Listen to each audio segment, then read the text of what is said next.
Formation of company section 3, ये important है।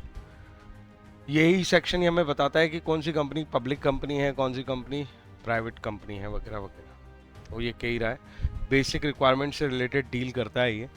कोई भी कंपनी अगर रजिस्टर करानी हो तो सेक्शन 3 फॉलो करना पड़ेगा।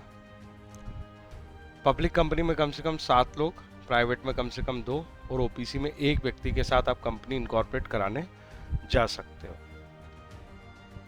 सेक्शन 7 जो है वो इनकॉर्पोरेशन के बारे में बात करता है और वो प्रोसीजर देता है इनकॉर्पोरेशन। सेक्शन 7 में इनकॉर्पोरेशन की प्रोसीजर लिखी हुई है, ठीक है। बेसिकली कॉमन सेंस से समझो, कुछ डॉक्यूमेंट फाइल करने पड़ेंगे अगर हमें कंपनी रजिस्टर करानी है। किसके पास जाके? उस ऑफिस में जाके जहाँ पे रजिस्ट्रेशन होता है, उस ऑफिस को हम रजिस्ट्रार कहते हैं। तो जिस ज्यूरिसडिक्शन में आप रहते हो, जो आपकी लोकेलिटी है, उस अनुसार आपके रजिस्टर्ड ऑफिस में जाके आपको ये प्रोसीजर पूरी करनी है। सबसे पहले आपको डॉक्यूमेंट वहीं सबमिट करने हैं। ये डॉक्यूमेंट में 2 डॉक्यूमेंट बहुत इंपॉर्टेंट है, memorandum and article. Memorandum of association, article of association. और ये डॉक्यूमेंट किस फॉर्मेट में होंगे वो ऑलरेडी कंपनीज एक्ट के शेड्यूल 1 में अलग अलग टेबल्स दी हैं। Depending on your type of company आपको अपने एमओए और एओए बनाने होंगे। ये एमओए एओए सारे सब्सक्राइबर्स जो हैं वो साइन करेंगे। मतलब जो शुरुआत से कंपनी में जुड़ रहे हैं, जिनको हम जनरल भाषा में को फाउंडर्स भी कह सकते हैं, वो लोग इन पेपर्स के ऊपर साइन करेंगे। Declaration by person who is engaged in the formation of company. एक तो ये पेपर सबमिट करने हैं, दूसरा ये भी पेपर ही है, ये भी डॉक्यूमेंट ही है डिक्लेरेशन नाम का। क्या डिक्लेयर करना पड़ेगा? ये डिक्लेयर करना पड़ेगा कि जो भी रिक्वायरमेंट थी कंपनीज एक्ट की रिलेटेड और regarding to registration of the company, वो पूरी कर ली गई हैं। और ऐसा कहने के लिए आपको ऑथेंटिकेशन लाना पड़ेगा किसी practicing chartered accountant, cost accountant, company secretary या एडवोकेट का। बेसिकली ये अटेस्ट फंक्शन जैसा है। फिर एक और डिक्लेरेशन आया, फिर से document.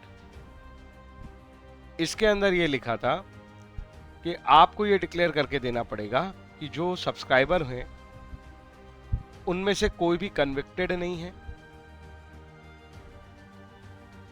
With the convicted of any offence with the promotion और फॉर्मेशन। पहले कोई कंपनी का प्रमोशन या फॉर्मेशन उन्होंने किया है, उसमें तो उन्होंने कुछ गड़बड़ियां की थी और उस बेसिस पे उन पे कन्विक्शन हुआ है, ऐसी सिचुएशन नहीं है। दूसरा, he has not been found guilty of any fraud. वो किसी फ्रॉड में गिल्टी नहीं पाए गए हैं, और अगर चलो पाए भी गए हैं तो कम से कम उस बात को 5 साल से ज़्यादा हो गए हैं। एंड दैट ऑल डॉक्यूमेंट्स, जो भी डॉक्यूमेंट्स वो फाइल कर रहे हैं रजिस्ट्रेशन के लिए रजिस्ट्रार के पास, वो करेक्ट एंड कंप्लीट है। तो ये दूसरे बार एक और डिक्लेरेशन हो गया। तो देखो, अलग अलग बात के डिक्लेरेशन। बात समझ में आई?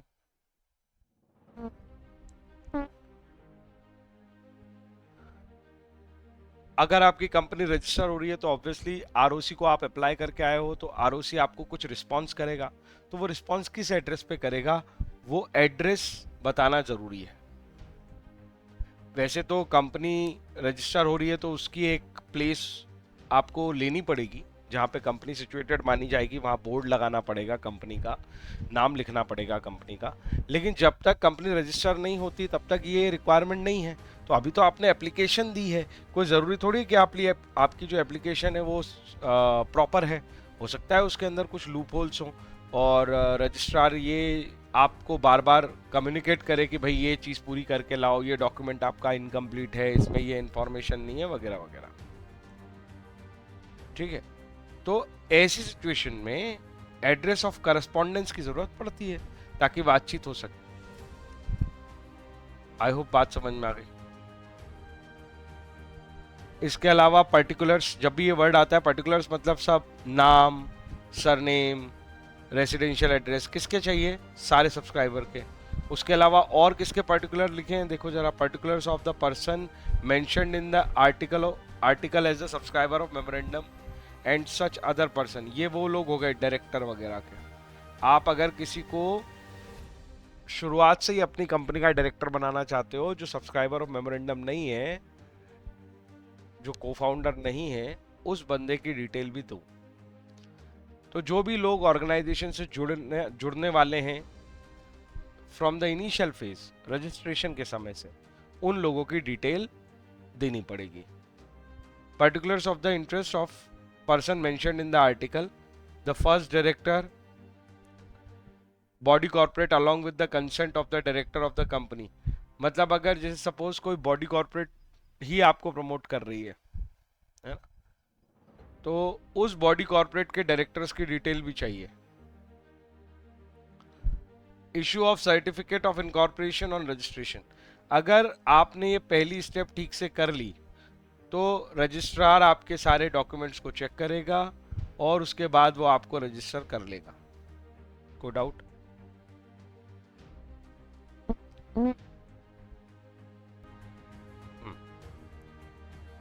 तो issue of certificate of incorporation on registration, अगर रजिस्ट्रेशन हो गया तो भाई एविडेंस क्या है कि रजिस्ट्रेशन हो गया, तो रजिस्ट्रार आपको एक सर्टिफिकेट इशू करके दे देगा, मतलब एक पेपर दे देगा जिसपे आपका नाम लिखा है और वो नंबर लिखा है जो आपको दिया गया है, ये रहा नंबर। अलॉटमेंट ऑफ सीआईएन, आपको एक आइडेंटिटी दे दी जाएगी कि आपकी कंपनी की आइडेंटिटी नंबर ये है। जैसे आपका आइडेंटिटी नंबर आधार नंबर है, वैसे कंपनी का identity number corporate identity number कहलाता है और रजिस्ट्रेशन के बाद ये इशू हो जाता है।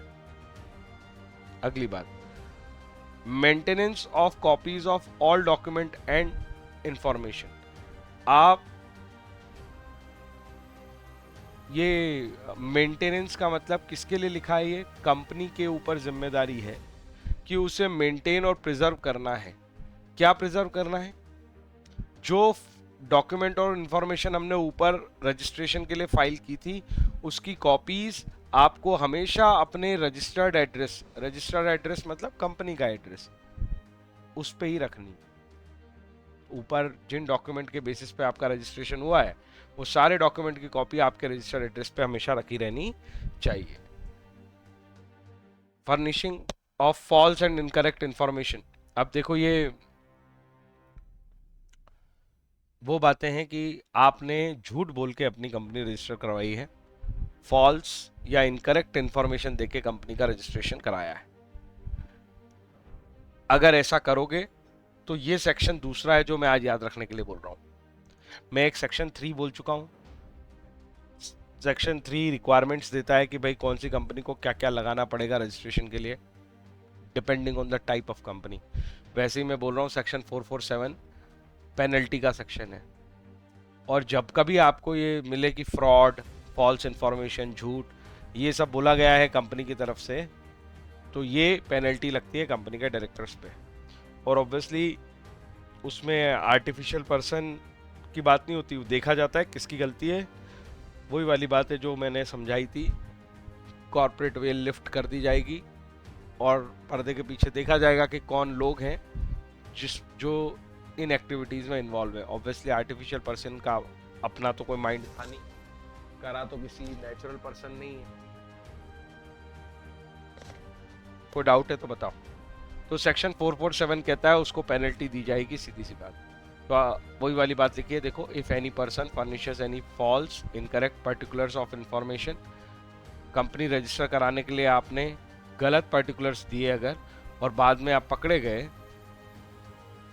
वो सारे डॉक्यूमेंट जिनके बारे में आपके पास अवेयरनेस थी कि वो डॉक्यूमेंट में गलत इंफॉर्मेशन है, ही शाल बी, तो वो सारे लोग, मतलब सारे सब्सक्राइबर ऑफ मेमोरेंडम पे और वो सारे लोग जो इन्वॉल्व थे उस समय रजिस्ट्रेशन कराने के लिए डॉक्यूमेंट्स में गलत इंफॉर्मेशन दे रहे हैं, तो उनके ऊपर सेक्शन 447 की पेनल्टी आएगी। ये पेनल्टी हमेशा फ्रॉड वाले केसेस में लगती है। तो जहां कहीं कंपनीज एक्ट में फ्रॉड देखो, आदत डाल लो वहां पे बोलने की, लिखने की, सेक्शन 447 की पेनल्टी। चलो अब बताओ, क्या ये फर्निशिंग ऑफ फॉल्स इंफॉर्मेशन समझ में आया? ठीक। अब देखो, ये तो वो कंपनी थी जो रजिस्टर होने गई थी, वो वाली बात पॉइंट 5 में लिखी है। और ये पॉइंट 6 में उन कंपनीज की बात लिखी हुई है जो ऑलरेडी रजिस्टर्ड हो चुकी हैं, कंपनी ऑलरेडी इनकॉर्पोरेटेड। वो कंपनियां भी कम्युनिकेट करती हैं किसके साथ? आरओसी के साथ, जब भी आरओसी कोई इंफॉर्मेशन मांगता है। तो ऐसी कंपनी जो ऑलरेडी इनकॉर्पोरेट हो चुकी हैं, वो अगर फॉल्स या इनकरेक्ट इंफॉर्मेशन देती हैं तो उनके ऊपर भी वही वाली फंडा है ना, सेक्शन 447 ही लगेगा। तो where at any time after incorporation, incorporation के बाद भी अगर ये प्रूव हो जाता है कि जब कंपनी इनकॉर्पोरेट हुई थी उसने फॉल्स एंड इनकरेक्ट इंफॉर्मेशन दिए थे और कोई फैक्ट्स जो हैं वो सप्रेस किए थे, मतलब कोई तथ्य छुपाए थे। फैक्ट सप्रेस करना मतलब फैक्ट्स को छुपाना। In any of the document declaration filed made by incorporating such company by any fraudulent action, कोई भी फ्रॉडुलेंट एक्शन अगर प्रूव हुई तो सेक्शन 447 की पेनल्टी लगेगी। किनके ऊपर? वो सारे लोग जो डायरेक्टर अपॉइंट हुए हैं, वो सारे लोग जो मेमोरेंडम के सब्सक्राइबर हैं, उनके ऊपर ये पेनल्टी आएगी। कोई डाउट है, कोई समस्या है तो बताओ। वही बात लिखी है, बस टाइमिंग का अंतर बता दिया उन्होंने। At the time of incorporation and after the incorporation, कभी भी आप पकड़े गए तो ये सिचुएशन आएगी। यहां तक कोई समस्या? ठीक है। देखो एक ये छोटा सा पॉइंट और है ट्रिब्यूनल का। ये ट्रिब्यूनल क्या होते हैं सर? ट्रिब्यूनल मतलब स्पेशल कोर्ट। नॉर्मल कोर्ट में सारे मामले जाते हैं और वहां पे बहुत सारे पेंडिंग केसेस हैं। इंडिया जैसे देश में तो बहुत ही ज्यादा पेंडिंग केसेस हैं। तो वो सारे पेंडिंग केसेस ऑलरेडी हैं। फिर अभी ये कंपनीज एक्ट के भी केसेस अगर नॉर्मल कोर्ट के पास जाएंगे तो नॉर्मल कोर्ट पता नहीं इनकी सुनवाई कब करेगा, कब फैसला देगा। तो कंपनीज एक्ट आजकल क्या हो गया है, अब जो नए एक्ट है ना वो अपना स्पेशल कोर्ट अलग ही बना देते हैं, सेपरेट, बोले नॉर्मल कोर्ट सिस्टम में जाना ही नहीं। तो वो जो स्पेशल कोर्ट होते हैं जो सिर्फ कंपनीज एक्ट के मामले सुनेंगे और किसी एक्ट का मामला ही नहीं सुनेंगे, वो सिर्फ कंपनीज एक्ट का मामला सुनेंगे। ऐसे कोर्ट्स को हम बोलते हैं ट्राइब्यूनल। होते कोर्ट ही हैं पर उनको ट्राइब्यूनल बोलते हैं। इससे ये समझना चाहिए कि ये केवल इस एक्ट का कोर्ट है। देखो अगर कंपनी इनकॉर्पोरेट हुई है, वही ऊपर वाली बातें, फॉल्स और इनकरेक्ट इंफॉर्मेशन के साथ या फिर कोई फैक्ट्स को छुपा के, ये सब गलतियां उसने कहाँ करी हैं? जो डॉक्यूमेंट उसने फाइल किए थे उसके अंदर झूठ बोला है, फैक्ट्स छुपाए हैं, फ्रॉड, ये सब फ्रॉडुलेंट एक्शन में आएगा और ट्रिब्यूनल के पास ये मामला जा सकता है। अभी तो आप बात हो रही थी कि आरओसी ये सजा मिलेगी, ये सजा देगा कौन? सवाल ये है, ये सजा देगा कौन? तो सजा कोर्ट ही देगा, कोर्ट ही, ट्रिब्यूनल ही सजा देगा। तो ऊपर के दोनों पॉइंट का कवर अप है ये कि सजा देगा कौन? तो ट्रिब्यूनल सजा देगा। और ट्रिब्यूनल उन लोगों को सजा देगा सेक्शन 447 के हिसाब से, वो तो ठीक है, जो लोग गिल्टी थे। ट्रिब्यूनल तो मजेदार बात यह है कि वो क्या क्या कर सकता है, जो उसे ठीक लगे। देखो ऐसा वर्ड लिखा होता है, it as it may think fit, ऐसे ऑर्डर पास कर सकता है जैसे उसे ठीक लगे। बात समझ में आ रही है? अब यहाँ एग्जाम्पल दिए हैं, जरा ऑर्डर के टाइप देखो। वो सारे मेंबर्स की लाइबिलिटी अनलिमिटेड कर देगा। वो कहेगा रिमूव करो इसका नाम, कंपनी का नाम रजिस्टर ऑफ कंपनीज से, मतलब तुम्हारा रजिस्ट्रेशन कैंसिल करा देगा। वो कह सकता है आपकी कंपनी को वाइंड अप किया जाए। इनमें से कोई भी ऑर्डर, सब में देखो और लिखा है, तो कॉम्बो भी दे सकता है, अकेला कोई ऑर्डर भी दे सकता है। उसे जो सूटेबल लगता है वैसा ऑर्डर देगा। ऑब्वियसली ट्रिब्यूनल में मैटर गया है, वो एक तरह का कोर्ट है, और कोर्ट जब भी कोई ऑर्डर पास करता है तो वो अपॉर्चुनिटी ऑफ बीइंग हर्ड देता है, अपॉर्चुनिटी ऑफ बीइंग हर्ड। मैं इसको शॉर्ट में OOBH बुलाता हूं। तो हमेशा जब भी कोर्ट कोई ऑर्डर पास करेगा, ये जनरल नॉलेज में डाल लो लॉ से रिलेटेड अपने पास, कि OOBH तो दी ही जाती है, ये लाइन तो चिपका ही दो।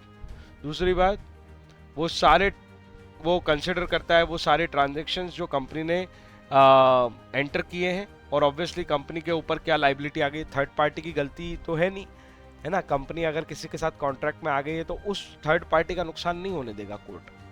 तो उन सारी बातों को कंसिडर करते हुए सबको OBH, opportunity of being heard, देते हुए इनमें से जो ऑर्डर उसे ठीक लगेगा वो पास कर देगा। कब?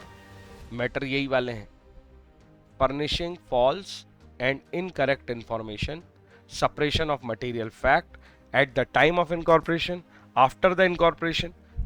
मामला ट्रिब्यूनल के पास गया तो ट्रिब्यूनल उन लोगों को तो सजा देगा ही जो इन्वॉल्व थे इनकॉर्पोरेशन में, साथ ही वो कंपनी को वाइंड अप कर सकता है, कंपनी का नाम रजिस्टर में से हटा सकता है, सारे मेंबर्स की लायबिलिटी अनलिमिटेड कर सकता है।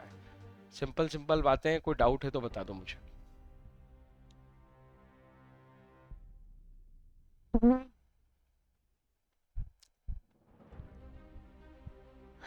एक छोटा टॉपिक और रजिस्ट्रेशन से रिलेटेड। अभी हमने रजिस्ट्रेशन से रिलेटेड क्या पढ़ा उसको एक बार समराइज कर लो। हमने ये पढ़ा कि कौन कौन से डॉक्यूमेंट है जो जरूरी होंगे कंपनी को रजिस्टर कराने के लिए। उसमें MOA AOA था, 2 डिक्लेरेशंस थे, ठीक है ना, और पर्टिकुलर्स थे। पर्टिकुलर्स का मतलब है वो सारे पेपर जो आइडेंटिफिकेशन दिखाते हैं उन सारे लोगों की जो लोग सब्सक्राइबर ऑफ मेमोरेंडम बनेंगे। ये सारा पढ़ने के बाद अब ये वाली बात समझना कि अभी तुम्हें पता है कि इंडियन गवर्नमेंट कोशिश कर रही है कि इंडिया में ज़्यादा से ज़्यादा बिजनेस आए। अगर बिजनेस आएगा तो कौन से फॉर्म में काम करेगा? सोल प्रोप्राइटर, पार्टनरशिप, ये नहीं, सारे लोग कंपनीज में काम करने चाहिए। वो ज़्यादा ट्रांसपेरेंसी से चलते हैं बिजनेसेस, उनके ऊपर लॉ की अच्छी खासी पकड़ होती है। तो गवर्नमेंट ये चाहती है कि फॉरेन की कोई कंपनी आए, इंडिया में कोई कंपनी बनाए तो फटाफट हो जाए ये काम। पहले ये जो फॉर्मेशन वाली प्रोसेस थी ये बहुत ज़्यादा कॉम्प्लेक्स और बहुत टाइम कंज्यूमिंग थी, कॉम्प्लेक्स और टाइम कंज्यूमिंग। तो हमने कोशिश की, मतलब लॉ मेकर्स ने कोशिश की कि भाई ये कॉम्प्लेक्स और टाइम कंज्यूमिंग का कुछ किया जाए। तो इसके 2 अपोजिट वर्ड सोचो। कोशिश की जाए कि आसानी से कंपनी को रजिस्टर करवा लिया जाए। तो इसके लिए उन्होंने एक सिंप्लीफाइड प्रोफार्मा क्रिएट किया, मतलब एक सिंपल फॉर्म। एक तो लंबी प्रोसीजर है कंपनी इनकॉर्पोरेट करने की जो हम अभी ऊपर पढ़ के आए, अब ये छोटी प्रोसीजर है तो इसका नाम है simplified proforma of incorporating company electronically. तो टाइम भी बचेगा। तो फिजिकली ROC के ऑफिस जाके पेपर सबमिट करना, फिजिकल फॉर्म में सबमिट करना कोई जरूरी नहीं है। इसको शॉर्ट में स्पाइस फॉर्म बोलते हैं। ये इन्हीं के एब्रीवेशन से बना है, simplified proforma for incorporating company electronically. तो स्पाइस फॉर्म का मतलब ये होता है कि आप डिजिटली कंपनी को रजिस्टर करने के लिए अप्लाई कर सकते हो, कंपनी को डिजिटली रजिस्टर करने के लिए अप्लाई कर सकते हो। कॉम्प्लेक्सिटी से भी छुटकारा है और टाइम कंज्यूमिंग भी नहीं है। अब ये नाम पढ़ो, ये बहुत इंटरेस्टिंग नाम है, हम इसके बारे में बार बार बात करेंगे। Ministry of corporate affairs, government का वो डिपार्टमेंट जो कॉर्पोरेट मामले देखता है वो क्या कहलाता है? Ministry of corporate affairs. और कंपनी के सारे मामले कॉर्पोरेट मामले हैं, इसलिए यही विंग, गवर्नमेंट का यही विंग कंपनी के सारे मामलों को देखने वाला है। अरे जैसे डिफेंस मिनिस्ट्री है, जैसे फाइनेंस मिनिस्ट्री है, वैसे ही मिनिस्ट्री ऑफ कॉर्पोरेट अफेयर्स है। ये मिनिस्ट्री ऑफ कॉर्पोरेट अफेयर्स मतलब गवर्नमेंट का ये डिपार्टमेंट इनिशिएटिव ले रहा है कि बिजनेस करने को आसान बनाया जा सके, और इस पर्पस के लिए MCA, इसको शॉर्ट में हम MCA बोलेंगे, ministry of corporate affairs has simplified the process of filing the forms for incorporating a company. तो कंपनी को इनकॉर्पोरेट करने के लिए जो फॉर्म फाइलिंग है उसको इन्होंने आसान कर दिया है।